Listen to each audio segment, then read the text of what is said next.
गीत की शादी रॉकी से होती है। रॉकी और लकी दोनों भाई जिनका आपस में बड़ा प्यार होता है। अरे वाह भाभी, क्या खाना बना है। अब तो घर में ही होटल वाला स्वाद रोज मिला करेगा। अरे लकी, तुम अभी जानते नहीं हो मुझे। तुम बस डिश का नाम बोलो, मैं तुम्हें इसी किचन में बनाकर खिलाऊंगी। चढ़ा रहा है तुम्हें ये, और तुम भी ना। गीत रॉकी के छोटे भाई को दोस्त की तरह मानती। वो रॉकी के साथ उसकी भी जरूरतों का ध्यान रखती। लकी, ये रहे तुम्हारे कपड़े, धोकर प्रेस करवा दिया है, अलमारी में सजा लो। अरे रख दो ना भाभी अलमारी में भी। हाँ हाँ, सब भाभी करेगी तो तू क्या करेगा। रहने दीजिए ना माँ जी, शादी हो जाएगी तो खुद ही सुधर जाएगा।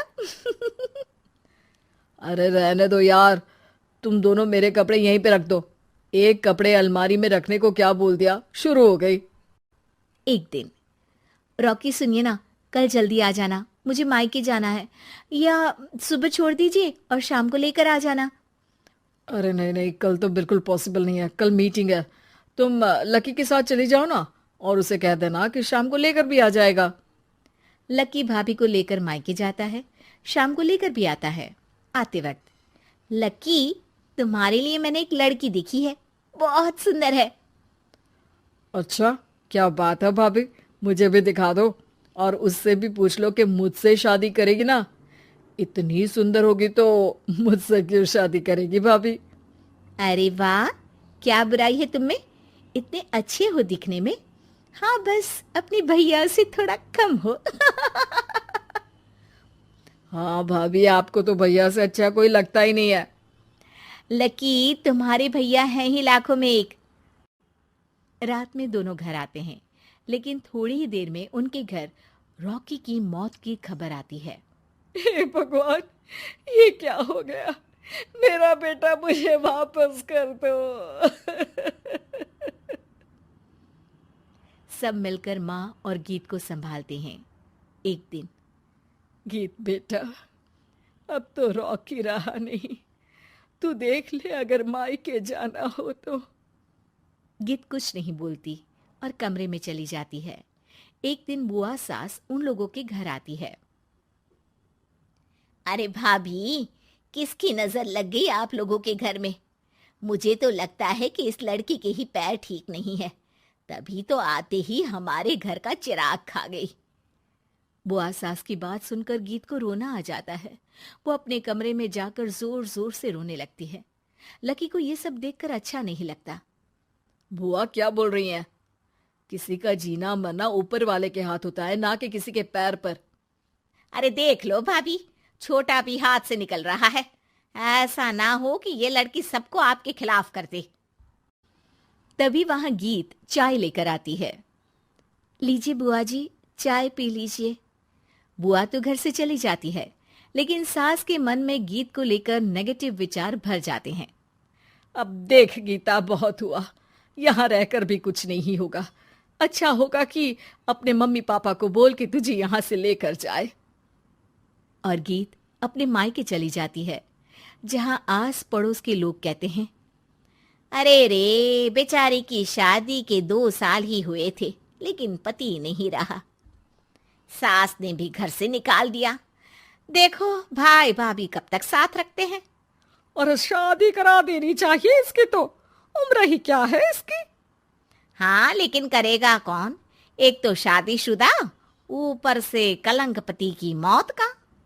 तभी वहां लकी आ जाता है और वो पड़ोसियों की बात सुन लेता है।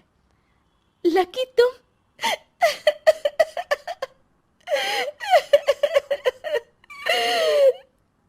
भाभी, ये जमाना आपको जीने नहीं देगा, लेकिन आप चिंता मत करना, मैं आपको आपके हिस्से की सारी खुशियां दूंगा। लीजिए, माँ ने आपका ये बैग भेजा है, इसमें आपके जरूरी सामान है जो वहीं रह गए थे। लकी देखता है कि गीत को ससुराल से लेकर मायके तक हर जगह सिर्फ ताने ही सुनने पड़ते हैं। वो सीधे अपनी माँ के पास जाता है। माँ, एक बात सुनो, ये कहाँ का न्याय है। एक लड़की जो छोटी सी उम्र में अपना पति खो चुकी है, वो अब दुनिया के ताने भी झेल रही है। यार, ये तो गलत है ना माँ। हमें भाभी का सपोर्ट करना चाहिए।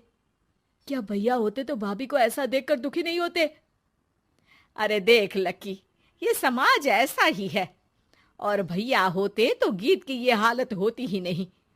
बिना पति के औरत को तो ये सब झेलना ही पड़ता है। लेकिन कोई तो जरिया होगा ना माँ, भाभी भी हमारे परिवार का हिस्सा है, हम कुछ तो कर सकते हैं ना उनके लिए। हिस्सा है नहीं, हिस्सा थी, और अब तू ज्यादा ना भाभी भाभी करना बंद कर दे, समझा?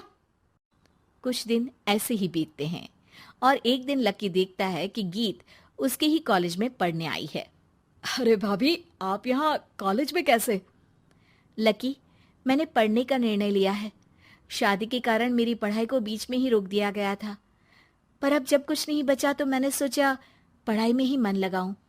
अरे आपने बिल्कुल सही सोचा भाभी। किसी भी तरह की कोई भी जरूरत हो तो प्लीज बिना किसी हिचक के बताना, मैं हूं आपकी मदद के लिए।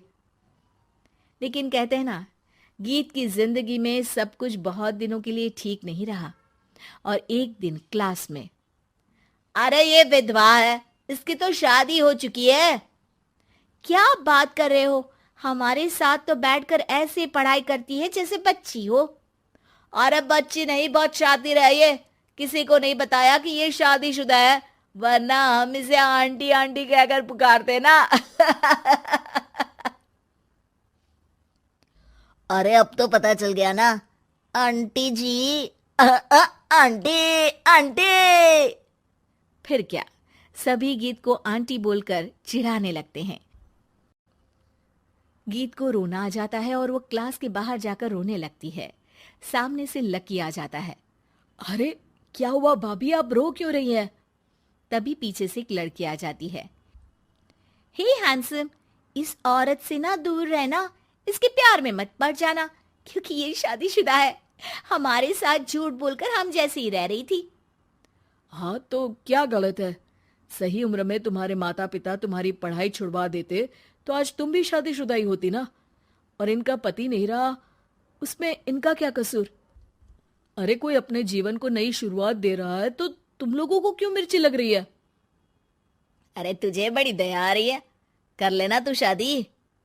लकी तब तो कुछ नहीं बोलता, लेकिन ये बात उसके मन में घर कर जाती है। और फिर एक दिन, माँ, मैं गीत से शादी करना चाहता हूँ। अरे क्या बक रहा है बेटा, तेरा भाई तो खा गई वो, अब मैं अपना दूसरा लड़का नहीं खो सकती। नहीं माँ, मैं गीत को यूं परेशान नहीं देख सकता। उसका कॉलेज में भी लोगों ने जीना मुहाल कर रखा है।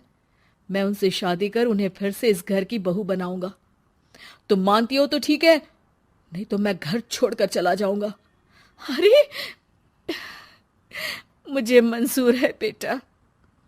लकी माँ के साथ गीत के घर जाता है और उसका हाथ मांगता है। घर वाले मान जाते हैं। थोड़े से इनकार के बाद गीत भी लकी से शादी करने को मान जाती है।